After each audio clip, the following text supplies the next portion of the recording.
All right, ladies and gentlemen, so we're going to finish up those notes quickly. So hopefully you tried some of them on the worksheet. But what I want to kind of do now is talk about the ones that were skipped over on the note sheet to give you kind of a more idea of, what you're trying to do on that homework there, as well as to kind of just finish up that note sheet, give you a couple more example problems as you're working through these. So let's take a look at number 2. So for number 2, we're going back and doing long division. All right, so when you set it up, you put your divisor on the outside, and then on the inside, you put what you're dividing into. Now, remember you want to figure out how you're going to get this to go into each of those. Well, 12 is never going to go into 5. So we're going to see how many times 12 can go into 57.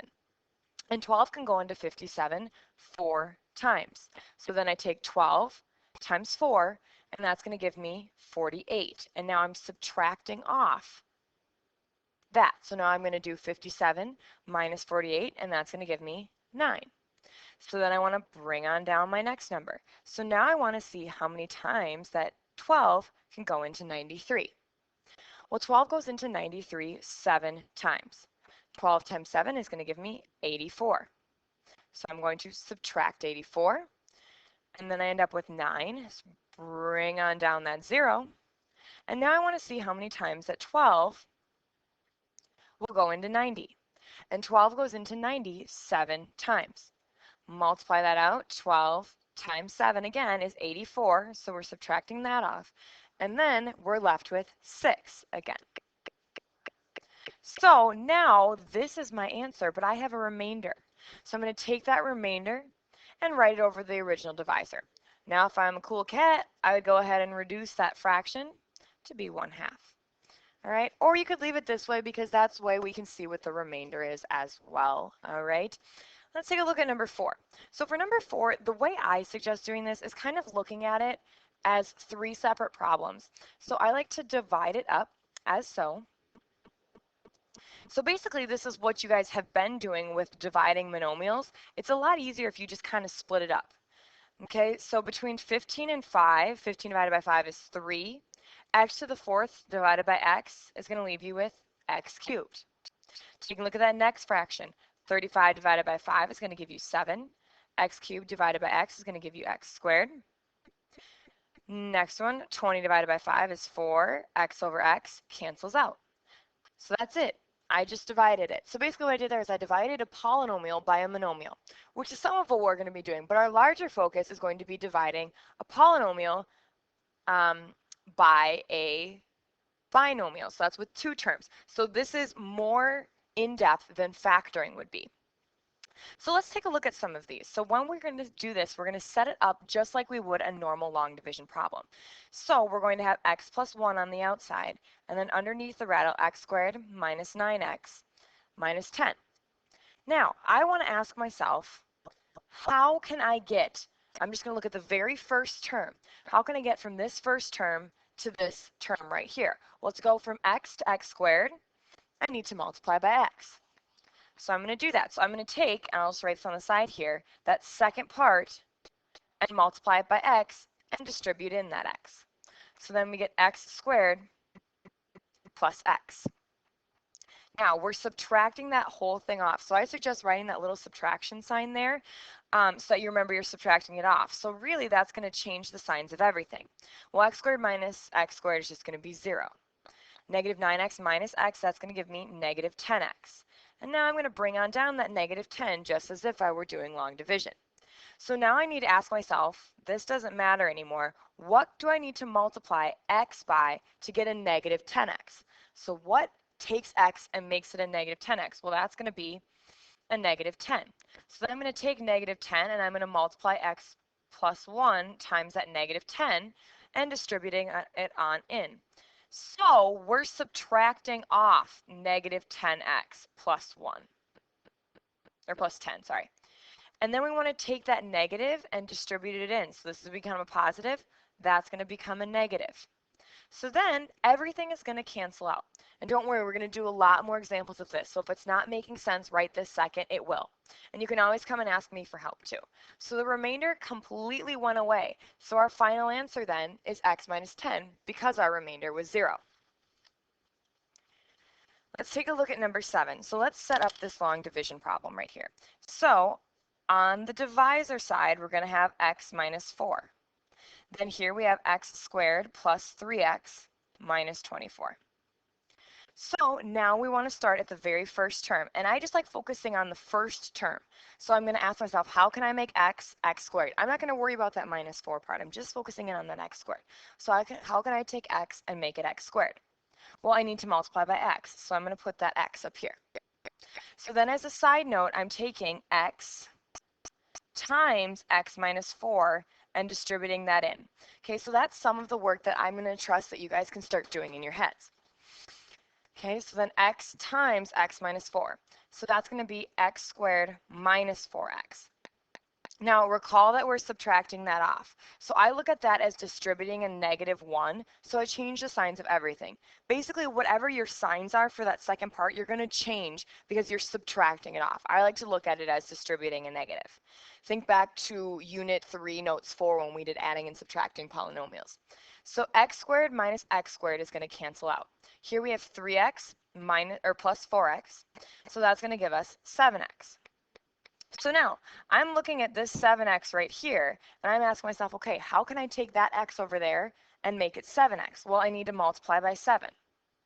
So what I'm doing is I'm taking 7 times x minus 4, so I'm going to distribute that in. Don't forget to bring down the -24. So now I'm going to have 7x minus 28. Again, you're subtracting that off, so each of these are going to have a different sign. 7x minus 7x is 0. 28, or sorry, -24 plus 28 is going to give you 4. So for this one, I'm going to have a remainder. So first, on the very top, if you'll notice up here, the very top of this, I have x plus 7 on top. So this should be x plus 7. Okay, and then I have a remainder. So I'm going to do just like I did when I was practicing regular long division. I'm going to take 4, and I'm going to divide it by the original divisor, which is x minus 4. So x plus 7 plus 4 over x minus 4, because that was our original divisor.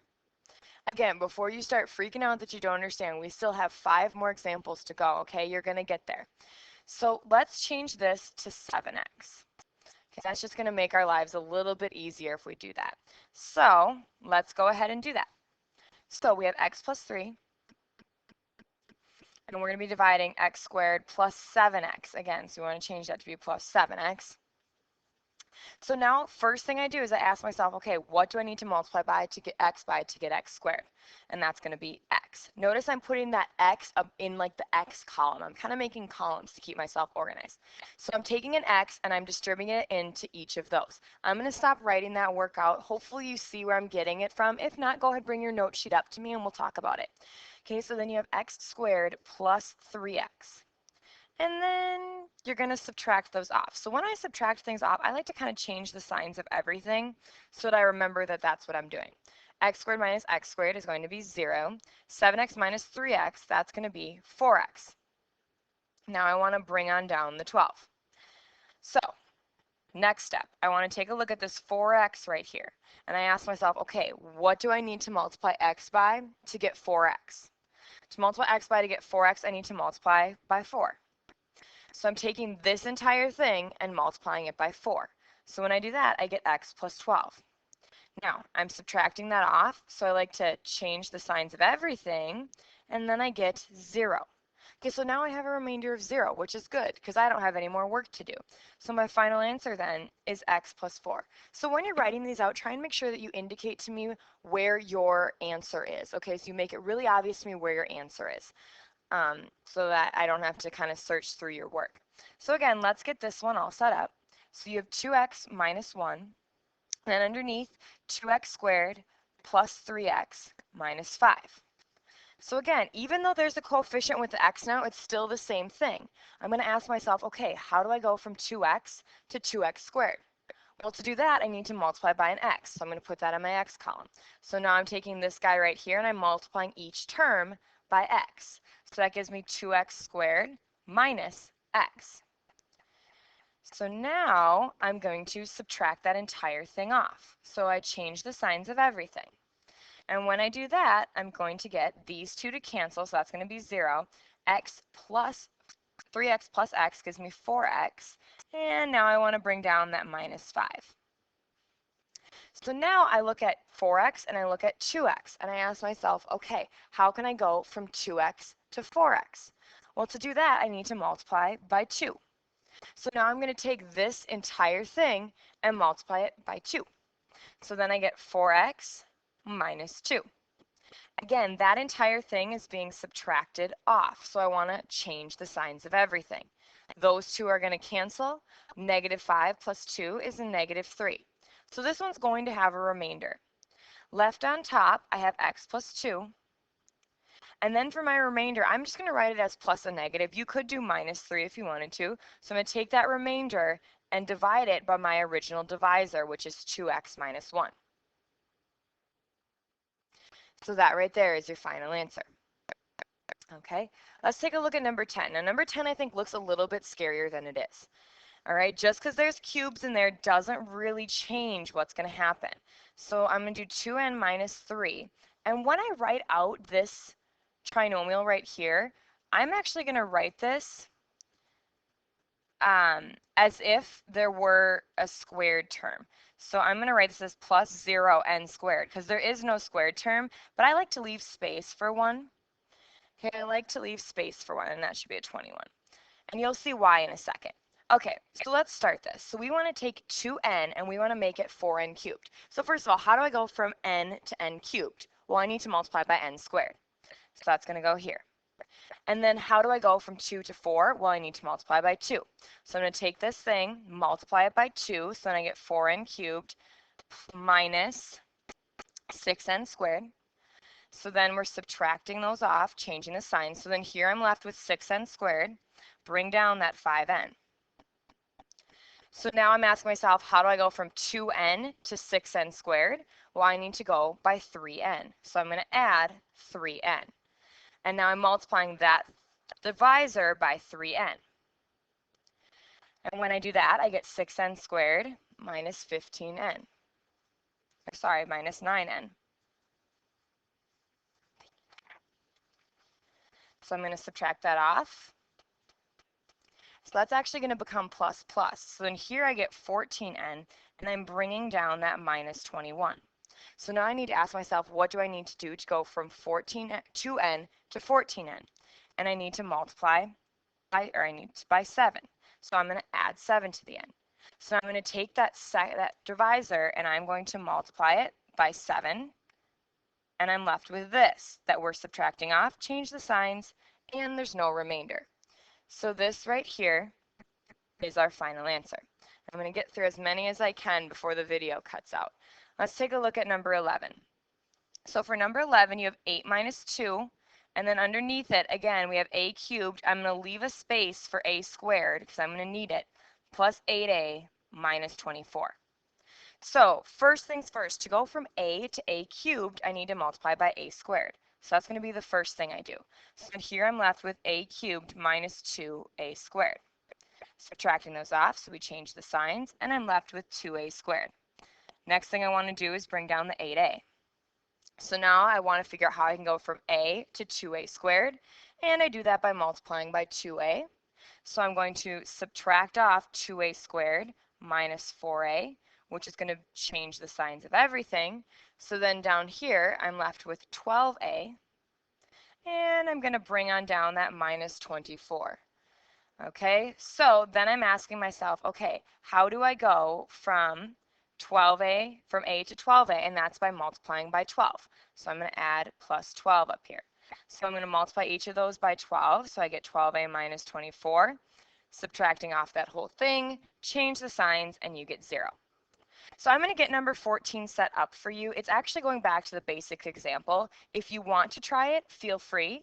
If you want to come up and have me talk you through one individually, I can absolutely do that. So if you don't do number 12, that's okay because I'm running out of time on the video here.